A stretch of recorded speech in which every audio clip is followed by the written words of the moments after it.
ನಮಸ್ಕಾರಗಳಿರಿ.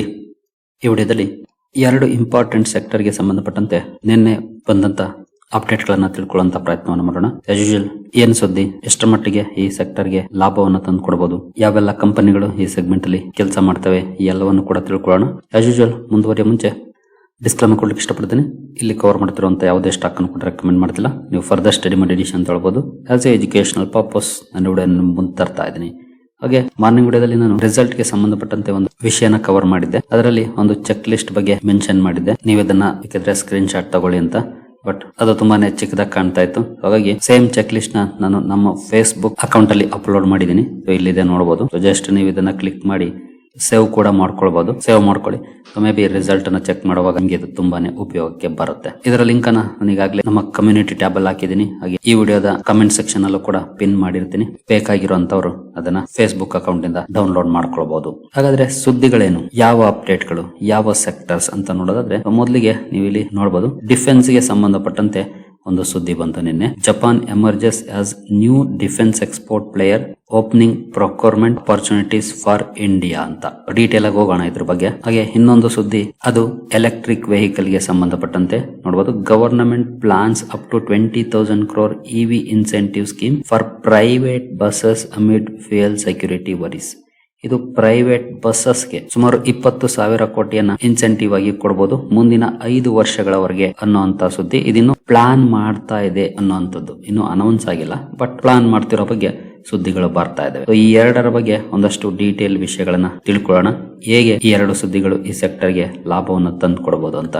ಅದಕ್ಕೆ ಹೋಗೋದಕ್ಕೆ ಮುಂಚೆ ಡಿಸ್ಕ್ರಿಪ್ಷನ್ ಅಲ್ಲಿ ಅಕೌಂಟ್ ಅನ್ನು ಓಪನ್ ಮಾಡ್ಕೊಳ್ಳುವಂತ ಲಿಂಕ್ ಇರುತ್ತೆ. ಇಂಟ್ರೆಸ್ಟ್ ಇರೋರು ಅಕೌಂಟ್ ಅನ್ನು ಓಪನ್ ಮಾಡ್ಕೊಳ್ಬಹುದು. ಹೂಡಿಕೆಗೆ ಸಂಬಂಧಪಟ್ಟಂತೆ ನಿಮ್ಗೆ ಏನಾದ್ರು ಸಪೋರ್ಟ್ ಬೇಕು ಅಂದ್ರೆ ಇಲ್ಲಿರುವಂತಹ ನಂಬರ್ ಗಳ ಮೂಲಕ ನಮ್ಮ ಟೀಮ್ ನ ಸಂಪರ್ಕ ಮಾಡಬಹುದು.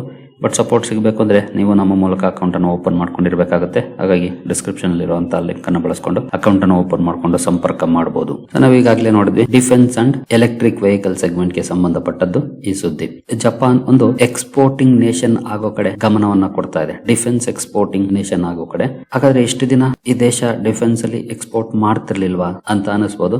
ಖಂಡಿತ ಹೌದು, ಮಾಡ್ತಿರ್ಲಿಲ್ಲ. ಯಾಕಂದ್ರೆ ರಿಸ್ಟ್ರಿಕ್ಷನ್ಸ್ ಅನ್ನ ಹಾಕೊಂಡಿತ್ತು. ಅದರಲ್ಲೂ ಎರಡನೇ ಮಹಾಯುದ್ಧದ ನಂತರ ಜಪಾನ್ ತನ್ನ ಡಿಫೆನ್ಸ್ ಅನ್ನೇ ಸ್ವಲ್ಪ ವೀಕ್ ಮಾಡ್ಕೊಂಡಿತ್ತು ಅಂತಾನೆ ಹೇಳ್ಬೋದು. ಯಾಕಂದ್ರೆ ಪೂರ್ತಿ ಅಮೆರಿಕದ ಮೇಲೆ ಡಿಪೆಂಡ್ ಆಗಿ, ಹಾಗೆ ಡಿಫೆನ್ಸ್ ಎಕ್ವಿಪ್ಮೆಂಟ್ಸ್ ಅನ್ನ ಎಕ್ಸ್ಪೋರ್ಟ್ ಮಾಡೋದನ್ನು ಕೂಡ ತಾನೇ ಕಂಟ್ರೋಲ್ ಮಾಡ್ಕೊಂಡಿತ್ತು. ಈಗ ನೋಡಬಹುದು, Japan is ಗ್ರಾಜುಯಲಿ relaxing it's decade old restrictions and defence exports and positioning it self as A global defence supplier. So ಈಗ ಗ್ಲೋಬಲ್ ಡಿಫೆನ್ಸ್ ಸಪ್ಲೈಯರ್ ಆಗೋ ಕಡೆ ಜಪಾನ್ ಗಮನ ಕೊಡ್ತಾ ಇದೆ. ಅದರಲ್ಲಿ Bharat emerging as A key strategic partner. ಯಾಕಂದ್ರೆ ಭಾರತ ಹಾಗೂ ಜಪಾನ್ ನ ಸಂಬಂಧಗಳು ತುಂಬಾನೇ ಚೆನ್ನಾಗಿದ್ದಾವೆ. ಜೊತೆಗಿಲ್ಲಿ ಇಂಡೋ ಪ್ಯಾಸಿಫಿಕ್ ರೀಜನ್ ಅಲ್ಲಿ ಬಹಳನೇ ಇಂಪಾರ್ಟೆಂಟ್ ಆಗುತ್ತೆ ಭಾರತ ಹಾಗೂ ಜಪಾನ್ ನ ಸಂಬಂಧಗಳು. ಯಾಕಂದ್ರೆ ಇಲ್ಲಿ ಈ ಎರಡು ದೇಶಗಳು ಹೋರಾಡಬೇಕಾಗಿರೋದು ಚೈನಾದ ವಿರುದ್ಧ ಇಂಡೋ ಪ್ಯಾಸಿಫಿಕ್ ರೀಜನ್ ಅಲ್ಲಿ. ಹಾಗಾಗಿ ಒಬ್ರಿಗೊಬ್ರು ನಂಬಿಕಸ್ತ ಪಾರ್ಟ್ನರ್ಸ್ ಆಗ್ಬಿಡ್ತಾರೆ. ಇಲ್ಲಿದೆ ನೋಡಬಹುದು, strategic alignment. India and Japan share common interest in Indo Pacific security making defence cooperation in a natural fit.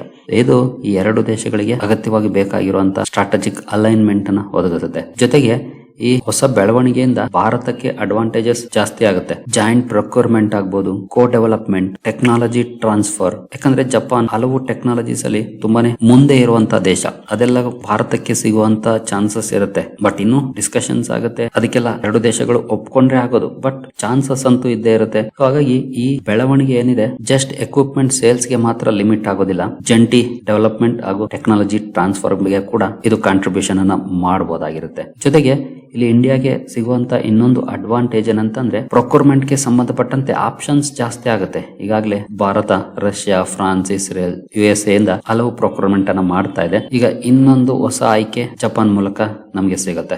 Options ಜಾಸ್ತಿ ಆದಾಗ ಕಾಂಪಿಟೇಟಿವ್ ಪ್ರೈಸಿಂಗ್ ಇರುತ್ತೆ. ಪ್ರೊಕ್ಯೂರ್ಮೆಂಟ್ ಟೈಮ್ ಲೈನ್ಸ್ ಫಾಸ್ಟ್ ಆಗ್ಬಹುದು. ಯಾಕಂದ್ರೆ ಯಾರು ಫಾಸ್ಟ್ ಆಗಿ ಕೊಡ್ತೀವಿ ಅಂತಾರೋ ಅವ್ರ ಕಡೆ ನಾವು ಪ್ರೊಕ್ಯೂರ್ ಮಾಡಬಹುದು. ಡಿಪೆಂಡೆನ್ಸಿ ಅಂದ್ರೆ ಒಂದೇ ಕಡೆ ಡಿಪೆಂಡೆನ್ಸಿ ಕಡಿಮೆ ಆಗುತ್ತೆ. ಇನ್ನು ಜಪಾನ್ ಕೆಲವೊಂದು ಅಡ್ವಾನ್ಸ್ಡ್ ಟೆಕ್ನಾಲಜಿ ಸ್ಟ್ಯಾಕ್ ಅನ್ನ ಹೊಂದಿದೆ. Naval system and ship building ಆಗ್ಬಹುದು, radars and sensors, electronics and missile guidance, underwater systems. ಇವುಗಳಲ್ಲಿ ಅಡ್ವಾನ್ಸ್ಡ್ ಟೆಕ್ ಅನ್ನ ಹೊಂದಿದೆ. ಇಂಡಿಯಾ ಏನಾದ್ರೂ ಇದನ್ನ ಪಡ್ಕೊಳ್ಳಕ್ಕೆ ನೆಗೋಷಿಯೇಟ್ ಮಾಡ್ತು ಅಂದ್ರೆ ಇಂಡಿಯನ್ ಮ್ಯಾನುಫ್ಯಾಕ್ಚರಿಂಗ್ ಕಂಪನೀಸ್ಗೂ ಒಳ್ಳೆಯ ಬೆಳವಣಿಗೆನೆ ಟೆಕ್ನಾಲಜಿ ಸಿಗುತ್ತೆ. ಮೇಕ್ ಇನ್ ಇಂಡಿಯಾಗೆ ಸಪೋರ್ಟ್ ಮಾಡುವಂತ ಸಾಧ್ಯತೆಗಳಿರುತ್ತೆ. ಜಪಾನ್ ಕೂಡ ಇದು ನಮಗೆ ಆಗುವಂತ ಒಂದಷ್ಟು ಲಾಭಗಳು. ಇನ್ನು ಯಾವೆಲ್ಲ ಭಾರತದ ಕಂಪನಿಗಳಿಗೆ ಇದರ ಲಾಭ ಆಗ್ಬಹುದು ಇನ್ ಕೇಸ್ ಭಾರತ ಸರ್ಕಾರ ಒಪ್ಪಂದವನ್ನ ಮಾಡಿಕೊಂಡು ಜಾಯಿಂಟ್ ಮ್ಯಾನುಫ್ಯಾಕ್ಚರಿಂಗ್ ಅನ್ನ ಸ್ಟಾರ್ಟ್ ಮಾಡಿದ್ರೆ BEL, ಅಸ್ತ್ರ ಮೈಕ್ರೋವೇವ್ ಅಂದ್ರೆ ರಾಡಾರ್ಸ್ ಅಲ್ಲಿ, ಎಲೆಕ್ಟ್ರಾನಿಕ್ಸ್ ಅಂಡ್ ರಾಡಾರ್ ಸಿಸ್ಟಮ್ಸ್ ಅಲ್ಲಿ ಕೆಲಸ ಮಾಡುವಂತ ಕಂಪನೀಸ್. ಜಸ್ಟ್ ಇಲ್ಲಿ ಕೆಲವು ಕಂಪನೀಸ್ ಇರಬಹುದು, ಬಟ್ ಈ ಸೆಗ್ಮೆಂಟ್ ಅಲ್ಲಿ ಕೆಲಸ ಮಾಡೋ ಬೇರೆ ಕಂಪನಿಗಳಿಗೂ ಕೂಡ ಇದರ ಬೆನಿಫಿಟ್ ಇದ್ದೇ ಇರುತ್ತೆ. ಇನ್ನು HAL and Bharat Forge aerospace structures ಹಾಗೂ ಪ್ರಿಸಿಷನ್ ಮೆಷಿನಿಂಗ್ ಅಲ್ಲಿ ಕೆಲಸ ಮಾಡುವಂತವು, ಮಿಸೈಲ್ ಕಾಂಪೋನೆಂಟ್ ಮ್ಯಾನುಫ್ಯಾಕ್ಚರಿಂಗ್ ಮಾಡುವಂತ ಕಂಪನೀಸ್, ಹಾಗೆ naval ship building and submarine programmes ಅಲ್ಲಿ ಕೆಲಸ ಮಾಡುವಂತ ಕಂಪನೀಸ್ಗೆ, defence electronics and embedded systems ಅಲ್ಲಿ ಕೆಲಸ ಮಾಡುವಂತ ಕಂಪನಿಗಳು, ರಾಡಾರ್ಸ್ ಅಪ್ಲಿಕೇಶನ್ಸ್ ಅಲ್ಲಿ, ಏವಿಯಾನಿಕ್ಸ್ ಅಲ್ಲಿ. ಸೊ ಈ ಎಲ್ಲ ಸೆಗ್ಮೆಂಟ್ ಅಲ್ಲಿ ಕೆಲಸ ಮಾಡುವಂತ ಕಂಪನಿಗಳಿಗೆ ಇದರ ಲಾಭ ಆಗುವಂತ ಸಾಧ್ಯತೆಗಳಿರುತ್ತೆ. ಇಲ್ಲಿ ಕೆಲವು ನೇಮ್ಸ್ ಇದೆ, ಬಟ್ ಇವುಗಳನ್ನು ಹೊರತುಪಡಿಸಿ ಕೂಡ ಹಲವಾರು ಕಂಪನಿಗಳಿದ್ದಾವೆ. ಹಾಗಾದ್ರೆ ಡಿಫೆನ್ಸ್ ಪಾರ್ಟ್ನರ್ಶಿಪ್ ಅಲ್ಲಿ ಮೇಜರ್ ಆಗಿ ನಾವು ಅಬ್ಸರ್ವ್ ಮಾಡಬಹುದಾಗಿರುವಂತಹ ಒಂದು ವಿಷಯ ಅಂತಂದ್ರೆ, ಈ ಕಾಂಟ್ರಾಕ್ಟ್ಸ್ ಮಲ್ಟಿ ಇಯರ್ ಡ್ಯೂರೇಷನ್ ಅನ್ನು ಹೊಂದಿರುತ್ತೆ. ಜೊತೆಗೆ ಹಲವು ವರ್ಷಗಳ ಕಾಲ ರೆವಿನ್ಯೂ ವಿಸಿಬಿಲಿಟಿಯನ್ನ ಕೊಡುತ್ತವೆ ಕಂಪನಿಗಳಿಗೆ. ಹಾಗಾಗಿ ಡಿಫೆನ್ಸ್ ಪಾರ್ಟ್ನರ್ಶಿಪ್ ಬಹಳ ಇಂಪಾರ್ಟೆಂಟ್ ಆಗುತ್ತೆ. ಜೊತೆಗೆ ಇಲ್ಲಿ ಎಂಟ್ರಿ ಆಗಕ್ಕೂ ಕೂಡ ಎಂಟ್ರಿ ಬ್ಯಾರಿಯರ್ಸ್ ಇರುತ್ತೆ. ಸರ್ಕಾರದಿಂದ ಸಾಕಷ್ಟು ಅಪ್ರೂವಲ್ಸ್ ಬೇಕು. ಸರ್ಕಾರ ಪರ್ಮಿಷನ್ ಕೊಟ್ಟಿಲ್ಲ ಅಂದ್ರೆ ಆಗೋದೇ ಇಲ್ಲ ಎಂಟ್ರಿ ಆಗಕ್ಕೆ. ಕಾಂಪಿಟೇಷನ್ ಇರುತ್ತೆ, ಬಟ್ ಎಂಟ್ರಿ ಬ್ಯಾರಿಯರ್ ದೊಡ್ಡದಾಗಿರುತ್ತೆ. ಸೊ ಜಪಾನ್ ಜೊತೆ ಕೊಲಾಬ್ರೇಷನ್ ಏನಾದ್ರು ಮಾಡ್ಕೊಂಡ್ರೆ ಎಕ್ಸ್ಪೋರ್ಟ್ ಕ್ರೆಡಿಬಿಲಿಟಿ ಕೂಡ ಇನ್ನೂ ಜಾಸ್ತಿ ಆಗುತ್ತೆ. ಬೇರೆ ಬೇರೆ ದೇಶಗಳು ಇಂಡಿಯನ್ ಡಿಫೆನ್ಸ್ ಕಡೆ ಹೆಚ್ಚು ನೋಡುವಂತ ಸಾಧ್ಯತೆಗಳಿರುತ್ತೆ. ಅದೊಂದು ಅಡ್ವಾಂಟೇಜ್ ಇರುತ್ತೆ. ಇನ್ನು ಈ ಸೆಕ್ಟರ್ ನ ಯಾವೆಲ್ಲ ಸೆಗ್ಮೆಂಟ್ಸ್ ಪಾಸಿಟಿವ್ಲಿ ಇಂಪ್ಯಾಕ್ಟ್ ಆಗ್ಬೋದು ಅಂತ ನೋಡಿದ್ರೆ, defence electronics, naval ship building, aerospace and missiles, defence manufacturing ecosystem, ಇವುಗಳಿಗೆ ಲಾಭ ಆಗುವಂತ ಸಾಧ್ಯತೆಗಳು ಜಾಸ್ತಿ ಇರುತ್ತೆ. ಬಟ್ ಒಂದು ವಿಷಯ ನೆನಪಿರ್ಲಿ, 1 ತಿಂಗಳಲ್ಲಿ 2 ತಿಂಗಳಲ್ಲಿ 6 ತಿಂಗಳಲ್ಲಿ ಆಗುವಂತದ್ದಲ್ಲ. 5 ವರ್ಷ 10 ವರ್ಷ 15 ವರ್ಷ 5 ರಿಂದ 15 ವರ್ಷ ಇದರ ಸಂಪೂರ್ಣ ಲಾಭ ಸಿಗ್ಬೇಕು ಅಂದ್ರೆ ಬೇಕಾಗೋದು. ಹಾಗಾಗಿ ಲಾಂಗ್ ಟರ್ಮ್ ವ್ಯೂ ಇಟ್ಕೊಂಡಿದ್ರೆ ಮಾತ್ರನೇ ನಾವಿದನ್ನ ನೋಡ್ಬೇಕಾಗುತ್ತೆ. ಏನು ಎರಡನೇ ಟಾಪಿಕ್ ಕಡೆ ಬಂದ್ರೆ, ಇವಿ ಬಸ್ಗೆ ಸಂಬಂಧಪಟ್ಟಂತೆ ಇನ್ಸೆಂಟಿವ್ ಅನ್ನ ಸರ್ಕಾರ ಕೊಡಬಹುದು ಅನ್ನುವಂತ ಸುದ್ದಿ. 20,000 ಕೋಟಿಯನ್ನ ಮುಂದಿನ 5 ವರ್ಷಗಳಲ್ಲಿ ಇವಿ ಬಸ್ ಬಳಸುವಂತ ಆಪರೇಟರ್ಸ್ ಗೆ ಇನ್ಸೆಂಟಿವ್ ಆಗಿ ಕೊಡುವಂತದ್ದು. ಬಟ್ ಇಷ್ಟು ದಿನ ಹಾಗಾದ್ರೆ ಈ ಸೆಗ್ಮೆಂಟ್ ಅಲ್ಲಿ ಇರ್ಲಿಲ್ವಾ? ಖಂಡಿತ ಇತ್ತು, ಬಟ್ ಸರ್ಕಾರಿ ಸಂಸ್ಥೆಗಳಿಗೆ ಮಾತ್ರ ಕೊಡ್ತಾ ಇದ್ರು. ಫಾರ್ ಎಕ್ಸಾಂಪಲ್ ನಮ್ಮ ಸಿಟಿ ಬಸ್ ಗಳೇನಿದ್ದಾವೆ, ಫಾರ್ ಎಕ್ಸಾಂಪಲ್ BMTC ಆಗ್ಬೋದು, ಸರ್ಕಾರದ ಅಂಡರ್ ಬರುವಂತ ಒಂದು ಸಂಸ್ಥೆ, ಅಂತಹ ಸಂಸ್ಥೆಗಳಿಗೆ ಇನ್ಸೆಂಟಿವ್ಸ್ ಅನ್ನ ಕೊಡ್ತಾ ಇದ್ರು. ಬಟ್ ಈಗ ಪ್ರೈವೇಟ್ ಪ್ಲೇಯರ್ಸ್ ಗೆ ಕೊಡಬಹುದು ಅನ್ನುವಂಥದ್ದು. ಯಾಕೆ? ಆಯಿಲ್ ಇಂಪೋರ್ಟ್ಸ್ ಅನ್ನ ರಿಡ್ಯೂಸ್ ಮಾಡುವಂತ ಪ್ಲಾನ್, ಜೊತೆಗೆ ಎನರ್ಜಿ ಸೆಕ್ಯೂರಿಟಿಯನ್ನ ಇಂಪ್ರೂವ್ ಮಾಡೋದು, ಇವಿ ಅಡಾಪ್ಷನ್ ಅನ್ನ ಜಾಸ್ತಿ ಮಾಡೋದು, ಈ 3 ಟಾರ್ಗೆಟ್ ಅನ್ನ ಇಟ್ಕೊಂಡು ಪ್ರೈವೇಟ್ ಆಪರೇಟರ್ಸ್ ಗೆ ಕೊಡ್ತಾ ಇದ್ದಾರೆ. ಇಲ್ಲಿ ಬಹಳ ಇಂಪಾರ್ಟೆಂಟ್ ಏನಾಗುತ್ತೆ ಅಂದ್ರೆ, 87% ಈಗಲೂ ಕೂಡ ಭಾರತದಲ್ಲಿ ಪ್ರೈವೇಟ್ ಆಪರೇಟರ್ಸ್ ಬಸ್ ಫ್ಲೀಟ್ ಅನ್ನ ಹೊಂದಿದ್ದಾರೆ. ಸೊ ಅವರಿಗೆ ಇದರ ಲಾಭ ಆಗುತ್ತೆ. ಜೊತೆಗೆ ಇವಿ ಅಡಾಪ್ಷನ್ಗೂ ಕೂಡ ಇದು ಕಾಂಟ್ರಿಬ್ಯೂಷನ್ ಅನ್ನ ಮಾಡುತ್ತೆ. ಬಟ್ ಇದು ಕೂಡ ಮಲ್ಟಿ ಇಯರ್ ವಿಸಿಬಿಲಿಟಿಯನ್ನ ಹೊಂದಿರುವಂತದ್ದು. 5 ಇಯರ್ಸ್ ಅಲ್ಲಿ ಸರ್ಕಾರ ಇದನ್ನ ಮಾಡಕ್ಕೆ ಹೊರಟಿದೆ ಅನ್ನುವಂತ ಸುದ್ದಿ ಇದು. ಇನ್ನು ಇದರಿಂದ ಏನಾಗುತ್ತೆ, ನಾನು ಅವಾಗ್ಲೇ ಹೇಳಿದಾಗೆ ಎಷ್ಟೇ ದಿನ ಗವರ್ನಮೆಂಟ್ ಟ್ರಾನ್ಸ್ಪೋರ್ಟ್ ಕಾರ್ಪೊರೇಷನ್ಸ್ ಗೆ ಮಾತ್ರ ಕೊಡ್ತಾ ಇದ್ರು. ಬಟ್ ಈಗ private fleet operators, corporate transport ಅಂದ್ರೆ ಕಾರ್ಪೊರೇಟ್ ಕಂಪನಿಗಳು ತನ್ನ ಎಂಪ್ಲಾಯೀಸ್ ಪ್ರಯಾಣಕ್ಕೆ ಬಳಸ್ತಾ ಇದ್ರೆ ಅವ್ರಗಳಿಗೂ ಕೂಡ ಇನ್ಸೆಂಟಿವ್ ಸಿಗುತ್ತೆ. ಹಾಗೆ ಇಂಟರ್ಸಿಟಿ ಬಸ್ಸಸ್, ಸ್ಕೂಲ್ ಬಸ್ಸಸ್, ಸ್ಕೂಲ್ಗಳು ಕೂಡ ಎಲೆಕ್ಟ್ರಿಕ್ ಬಸ್ಸಸ್ ಅನ್ನ ಬಳಸೋದಕ್ಕೆ ಸ್ಟಾರ್ಟ್ ಮಾಡಿದ್ರೆ, ಅದನ್ನ ತಗೊಂಡ್ರೆ ಅವ್ರಿಗೂ ಕೂಡ ಇನ್ಸೆಂಟಿವ್ ಸಿಗುತ್ತೆ. ಇನ್ನು ಸ್ಟಾಫ್ ಟ್ರಾನ್ಸ್ಪೋರ್ಟ್ ಆಪರೇಟರ್ಸ್, ಇವರೆಲ್ಲರಿಗೂ ಕೂಡ ಇದರ ಲಾಭ ಇರುತ್ತೆ. ಹಾಗೆ ನಿಮ್ಗೆ ಗೊತ್ತಿದೆ ಈ ಸೆಗ್ಮೆಂಟ್ ಅಲ್ಲಿ ಯಾವ ಕಂಪನಿಗಳು ಕೆಲಸ ಮಾಡ್ತವೆ. ನಾನಂತೂ ಹಲವು ಸಲ ಕವರ್ ಮಾಡಿದ್ದೀನಿ. Tata motors electric buses segment ಅಲ್ಲಿ ಕೆಲಸ ಮಾಡುತ್ತೆ, ಅಶೋಕ್ ಲೇಲ್ಯಾಂಡ್ ಕೆಲಸ ಮಾಡುತ್ತೆ, JBM ಆಟೋ, ಒಲೆಕ್ಟ್ರಾ ಗ್ರೀನ್, ಈ 4 ಕಂಪನಿಗಳು ಎಲೆಕ್ಟ್ರಿಕ್ ಬಸ್ಸಸ್ ಸೆಗ್ಮೆಂಟ್ ಅಲ್ಲಿ ಕೆಲಸ ಮಾಡ್ತವೆ. ಸೊ ಈ ಕಂಪನಿಗಳಿಗೆ ಇದು ಒಳ್ಳೆ ಸುದ್ದಿ ಆಗುತ್ತೆ ಸರ್ಕಾರ ಇದನ್ನ ಕೊಟ್ಟಾಗ. ಇನ್ನು ಇದ್ರ ಜೊತೆಗೆ ಎಂಟೈರ್ ಇವಿ ಎಕೋಸಿಸ್ಟಮ್, ಬರೀ ಬಸ್ ರೆಡಿ ಮಾಡುವ ಕಂಪನಿಗಳಷ್ಟೇ ಅಲ್ಲ, ಆ ಬಸ್ ರೆಡಿ ಮಾಡಕ್ಕೆ ಹಲವು ಸ್ಪೇರ್ಸ್ ಅನ್ನ ಸಪ್ಲೈ ಮಾಡುವಂತ ಕಂಪನಿಗಳಿಗೂ ಕೂಡ ಆರ್ಡರ್ ಇನ್ಫ್ಲೋ ಜಾಸ್ತಿ ಆಗುತ್ತೆ. ಬ್ಯಾಟರೀಸ್, ಪವರ್ ಎಲೆಕ್ಟ್ರಾನಿಕ್ಸ್, ಈ ಸೆಗ್ಮೆಂಟ್ ಗೆ ಬಂದ್ರೆ ಹಲವು ಕಂಪನೀಸ್ ಇಲ್ಲಿ ಕೆಲಸ ಮಾಡ್ತವೆ. ಇನ್ನು ಚಾರ್ಜಿಂಗ್ ಇನ್ಫ್ರಾದಲ್ಲಿ ಹಲವು ಕಂಪನೀಸ್ ಕೆಲಸ ಮಾಡ್ತವೆ.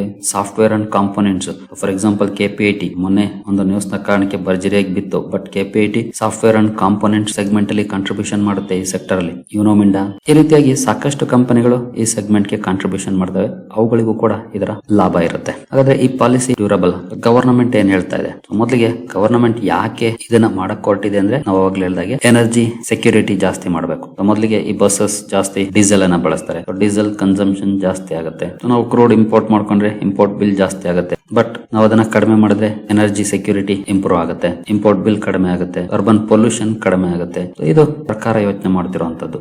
ಏನೋ ಇದು ಕೂಡ ಮಲ್ಟಿ ಇಯರ್ ರೆವಿನ್ಯೂ ವಿಸಿಬಿಲಿಟಿ ಕೊಡುವಂತದ್ದು. 1 ವರ್ಷ 2 ವರ್ಷ ಅಥವಾ 6 ತಿಂಗಳದಲ್ಲ. ಇಲ್ಲೂ ಕೂಡ ನಾವು 5 ರಿಂದ 10 ವರ್ಷ ಗುರಿಯನ್ನ ಇಟ್ಕೊಳ್ಬೇಕಾಗತ್ತೆ ಇಲ್ಲಿ ಹೋಗೋದಕ್ಕೆ ಮುಂಚೆ. ಸೊ ಓವರ್ ಆಲ್ ನೋಡೋದಾದ್ರೆ ಎರಡು ಕಡೆ ಖಂಡಿತ ಅಪಾರ್ಚುನಿಟೀಸ್ ಇದೆ, ಬಟ್ ಮಲ್ಟಿ ಇಯರ್ ಅಪಾರ್ಚುನಿಟೀಸ್ 6 ತಿಂಗಳು ವರ್ಷ ನೋಡೋದಾದ್ರೆ ದೂರ ಇದ್ಬಿಡಿ.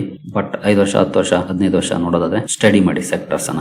ಜಪಾನ್ ಡಿಫೆನ್ಸ್ ಪಾರ್ಟ್ನರ್ಶಿಪ್ ಇಂದ ಡಿಫೆನ್ಸ್ PSU ಕಂಪನಿಗಳು, defence electronics and ship building ಕಂಪನಿಗಳಿಗೆ ಇದರ ಬೆನಿಫಿಟ್ ಆಗ್ಬೋದು. Defence manufacturing ecosystem, exports, technology transfer ಇವೆಲ್ಲ ಲಾಂಗ್ ಟರ್ಮ್ ಅಲ್ಲಿ ಬೆನಿಫಿಟ್ ಅನ್ನ ಕೊಡುವಂತದ್ದು. EV ಬಸ್ ಮ್ಯಾನುಫ್ಯಾಕ್ಚರರ್ಸ್ ಹಾಗೂ ಇಕೋಸಿಸ್ಟಮ್ ಅಲ್ಲಿ ಕೆಲಸ ಮಾಡುವಂತವು, batteries, auto ancillaries, charging infra, software, ಈ ಸೆಗ್ಮೆಂಟ್ ಅಲ್ಲಿ ಇರುವಂತ ಕಂಪನಿಗಳಿಗೆ ಇದರ ಲಾಭ ಇರುತ್ತೆ. ಸೊ ಎರಡು ಕೂಡ ಒಳ್ಳೆಯ ಸುದ್ದಿನೇ, ಬಟ್ ಲಾಂಗ್ ಟರ್ಮ್ ವ್ಯೂ ನಲ್ಲಿ ನೋಡಬೇಕು, ಶಾರ್ಟ್ ಟರ್ಮ್ ನಲ್ಲಿ ಅಲ್ಲ. ಸರಿಗಳಿರಿ, ಈ ವಿಡಿಯೋ ನಿಮಗೆ ಇಷ್ಟ ಆಗಿದೆ ಅಂದ್ಕೊಳ್ತೀನಿ. ಹಾಗೆ ಫೇಸ್ಬುಕ್ ಪೋಸ್ಟ್ ನ ಲಿಂಕ್ ಅನ್ನ ಕಮೆಂಟ್ ಸೆಕ್ಷನ್ ಅಲ್ಲಿ ಪಿನ್ ಮಾಡಿರ್ತೀನಿ, ನೋಡ್ಕೊಳ್ಳಿ. ಅಲ್ಲಿಂದ ಚೆಕ್ ಲಿಸ್ಟ್ ಅನ್ನು ಕೂಡ ಡೌನ್ಲೋಡ್ ಮಾಡ್ಕೊಳ್ಳಿ. ಜೊತೆಗೆ ಡಿಸ್ಕ್ರಿಪ್ಷನ್ ಅಲ್ಲಿ ಅಕೌಂಟ್ ಅನ್ನು ಓಪನ್ ಮಾಡ್ಕೊಳ್ಳುವಂತ ಲಿಂಕ್ ಇದೆ, ಅಕೌಂಟ್ ಅನ್ನು ಕೂಡ ಓಪನ್ ಮಾಡ್ಕೊಳ್ಬಹುದು. ಮುಂದಿನ ವಿಡಿಯೋದಲ್ಲಿ ಸಿಗೋಣ. ಅಲ್ಲಿವರೆಗೂ ಜೈ ಹಿಂದ್, ಜೈ ಕರ್ನಾಟಕ.